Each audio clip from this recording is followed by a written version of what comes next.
Je me réjouis pour la seconde fois dans la journée de ce lundi 9 janvier 2022 de procéder à l'inauguration de nouveaux bâtiments d'une autre institution éducative, le Centre technique et professionnel Odette Roy-Fonbrun de Mayotte. Cette cérémonie, seconde dans son genre, atteste, si besoin est, la priorité accordée par le gouvernement que je dirige à la formation des enfants et des jeunes de ce pays, des enfants et des jeunes de notre pays. En dépit d'un contexte socio-économique difficile, l'État haïtien s'en tient à cette responsabilité, étant donné que l'éducation reste et demeure un puissant levier de transformation de la société dans le sens du bien commun et de la préservation des intérêts élevés de la nation. Cette transformation ne pourra réussir sans donner à la jeunesse de ce pays la possibilité de se réaliser pleinement, et il n'y aura pas d'autre moyen pour le faire que par la formation.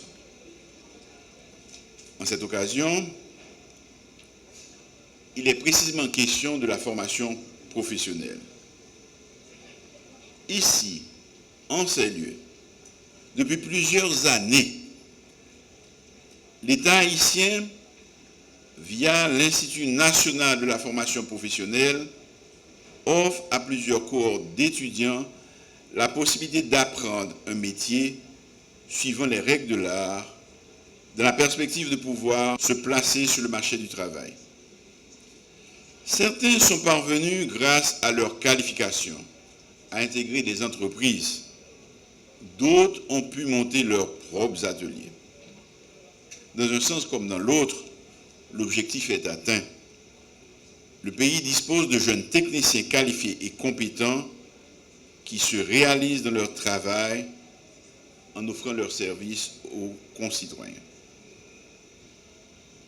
L'État ici avait lancé ce chantier en juin 2014, après avoir bénéficié d'un allègement du paiement du service de la dette, suivant une décision du Fonds monétaire international. Plus d'1 334 000 $ américains provenant de ce fonds de rétrocession de la dette ont été alloués à ce chantier de plus de 2500 mètres carrés de bâtiments sur un terrain dont la superficie est de 4619 mètres carrés. Ce chantier ne pourrait toucher à son terme sans la contribution du Fonds national de l'éducation. Au total, ce fonds haïtien a injecté plus de 33 532 000 gourdes dans ce projet. Cette contribution a été utilisée notamment dans l'acquisition de mobilier, d'ateliers, d'équipements pour certaines filières, dans l'interconnexion électrique des ateliers et des bureaux, dans les systèmes de drainage et de captage des eaux pluviales. Dans l'occasion, ça, moi, je veux dire toute population Mayotte là, merci. Sans participation, nous, chantier ça, pas jamais ni commencé, ni fini. C'est grâce à nous qui fait victime qui était en battante, yo, t'es accepté, déplacé pour chantier à commencer. C'est grâce à nous, l'école a joué un espace pour faire terrain sport. M'a profité de dire nous tout. Moi déjà demandé ministre Éducation nationale à directeur général Fonds national éducation prend toute disposition pour reconstruire l'école nationale République Cuba. L'école là sous côté. Nous pas doué commencer travail ça pour nous camper dans moitié route. m'a fini pour me dire, pendant que le gouvernement a continué à faire effort avec la police pour frapper l'insécurité, n'a travail pour les jeunes yo métier. Avec l'école ça, bandits à exam a besoin de moins de moyens pour recruter jeunes dans la communauté ça pour faire des actes malhonnêtes tant que kidnapping. Vive formation technique et professionnelle, vive métier pour jeunes nous, vive combat pour éducation pour Haïti. Aujourd'hui, c'est un jour privilège pour un ministre de l'Éducation nationale d'inaugurer deux l'école, deux cabesses, mais ce n'est pas deux actes plus importants, c'est qui qualité symbole de l'école ça représenter. Nous faisons inaugurer premier lycée officiel en Haïti inauguré, un lycée technique et professionnel qui portait nom Joseph C. Bernard. Nous là aujourd'hui en meilleur pour nous inaugurer un centre technique et professionnel qui portait nom Odette Roy Fonbrun. C'est tout symbole qui ça l'école doit servir qui passait à travers symbole ça. Un lieu de progrès moral, de progrès social, de progrès économique, un espace d'intégration et seule route qui mène dans le chemin développement pays d'Haïti. Ça gagne 8 années, pratiquement presque 9, depuis que le gouvernement pays d'Haïti, ministère de l'Éducation nationale, a pris engagement pour te construire centre ça. Et j'ai eu chance, comme ministre de l'Éducation à l'époque, de signer tout engagement ça. Et je me souviens très bien, la première visite que nous avons fait là, côté là, c'est tant seulement que là. Tant de victimes, tremblement de terre, en 2014. Mais 2014, tout, c'est pour l'année. Côté, moi, je prends l'autre engagement, l'autre possibilité que le pays me offre, c'est à défendre dans le Parlement, première loi paysan pour le déposer dans le Parlement, loi sur formation technique et professionnelle. Et jeudi, leadership Premier ministre, support que le bail permettre que nous bousculer chantier et nous, 8 années après, nous sommes capables d'inaugurer le bâtiment flambant neuf ça. Route là est longue, route là est en pile picacoina et communauté a été campé jam jusqu'à ce que le projet c'est au même en grande partie qui fait que le réaliser.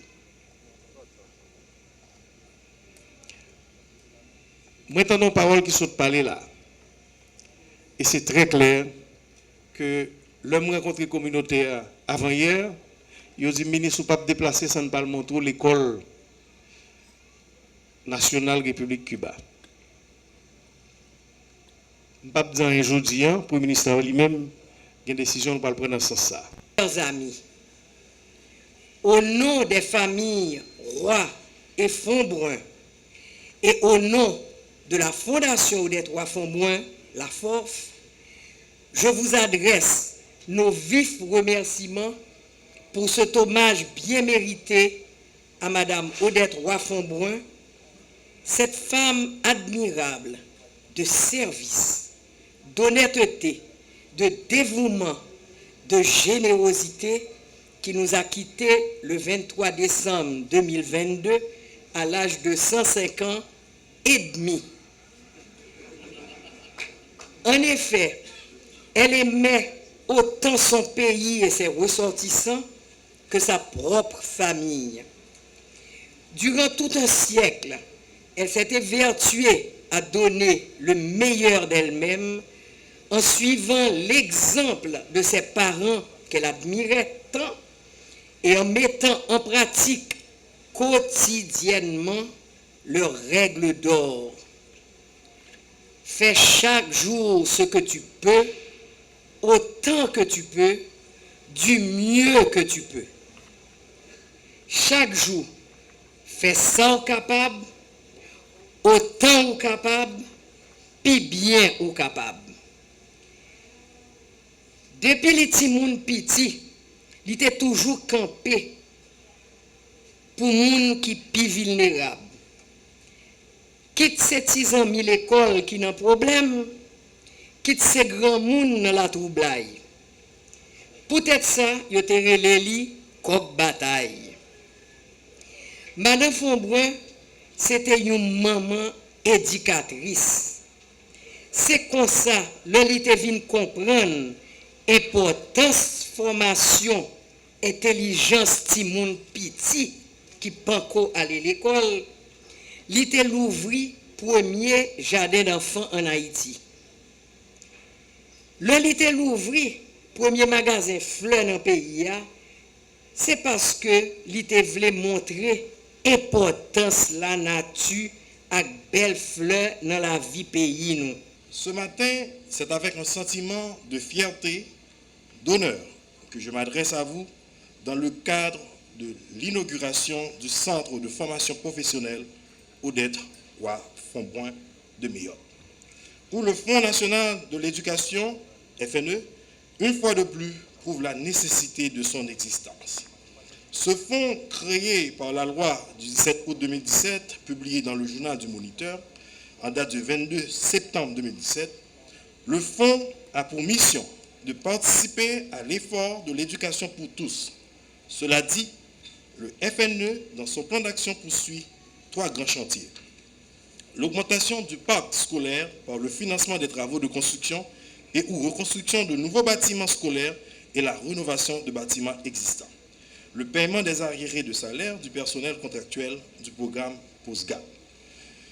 Sur instruction du gouvernement et à l'initiative du ministère de l'Éducation nationale et de la formation professionnelle, le Fonds national de l'éducation FNE a financé les travaux de finition du centre de formation professionnelle Odette Roy Fonbrun de Mayotte.